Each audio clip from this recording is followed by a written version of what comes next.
کبھی قبرستان سے گزرتے ہوئے یہ خیال آیا ہے کہ اس مٹی کے نیچے لیٹا ہوا انسان کبھی ہمارے ہی جیسا ہنستا کھیلتا تھا؟ سوچئے، جس باپ نے اپنی انگلیوں سے آپ کو چلنا سکھایا، جس کی ہتھیلیوں کے چھالے کبھی سوکھے نہیں تاکہ آپ کے چہرے پر ہمیشہ مسکان رہے، آج اسی باپ کی بنائی ہوئی اس چوکھٹ پر کیا ہو رہا ہے؟ باپ کی موت ہوئے ابھی کچھ ہی دن ہوئے ہیں، جنازے کی مٹی ابھی ٹھنڈی بھی نہیں پڑی، اور گھر کے اندر اپنے ہی بھائی ایک دوسرے کے خون کے پیاسے ہو گئے ہیں۔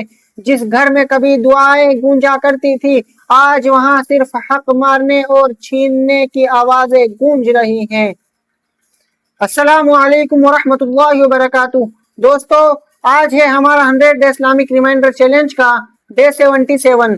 ان 100 دنوں میں ہم دیکھنے والے ہیں کہ ہمارے ساتھ اس دینی تعلیم میں کتنے مسلمان بھائی جڑتے ہیں اور اللہ کی راہ میں آگے بڑھتے ہیں۔ قسم خدا کی یہ منظر دیکھ کر تو آسمان بھی کانپ اٹھتا ہوگا۔ سوچئے اس بوڑھے باپ کی روح قبر میں کس قدر تڑپ رہی ہوگی، جس نے اپنی پوری جوانی، اپنی ایک ایک سانس اپنی اولاد کو سنوارنے میں لگا دی۔ اس نے دھوپ میں جل کر آپ کو چھاؤں دی، خود بھوکا رہ کر آپ کو کھلایا، اور آج اس کے جاتے ہی اس کے ہی جگر کے ٹکڑوں نے اپنوں کا گلا گھونٹ دیا۔ آج زمانہ ایسا بے رحم ہو چکا ہے کہ کوئی چھوٹا بھائی اپنے بڑے بھائی کا حق کھا بیٹھا ہے تو کہیں بڑا بھائی اپنے چھوٹے بھائی کا حق کھا بیٹھا ہے تو کہیں کوئی بھائی اپنی بہن کا حصہ دبا کر بیٹھا ہے۔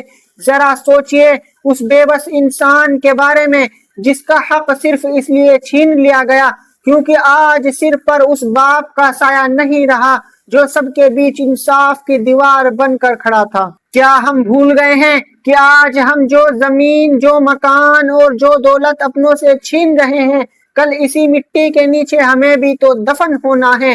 ذرا آنکھیں بند کر کے اس خوفناک منظر کو محسوس کیجئے جب قیامت کا دن ہوگا، رب کی عدالت سجی ہوگی اور وہ باپ اپنی ٹوٹی ہوئی ہڈیوں کے ساتھ اپنی آنکھوں میں آنسو لیے آپ کی طرف دیکھے گا اور کہے گا، میرے مالک، میں نے دنیا میں ان کو پالنے کے لیے اپنی پیٹھ جھکا لی تھی اور میرے جاتے ہی انہوں نے اپنوں کا ہی حق آپس میں بانٹ لیا۔ اس دن کیا منہ دکھاؤ گے آپ اپنے رب کو؟ اس وقت اس باپ کے سوالوں سے کہاں چھپو گے آپ؟ میرے بھائیوں، یہ دنیا چند سانسوں کا میلہ ہے۔ یہ مٹی، یہ اینٹ، یہ پتھر سب یہیں دھری کی دھری رہ جائیں گی۔ ساتھ جائے گا تو صرف اپنوں کا حق، کسی کی آہ یا کسی کی دعا۔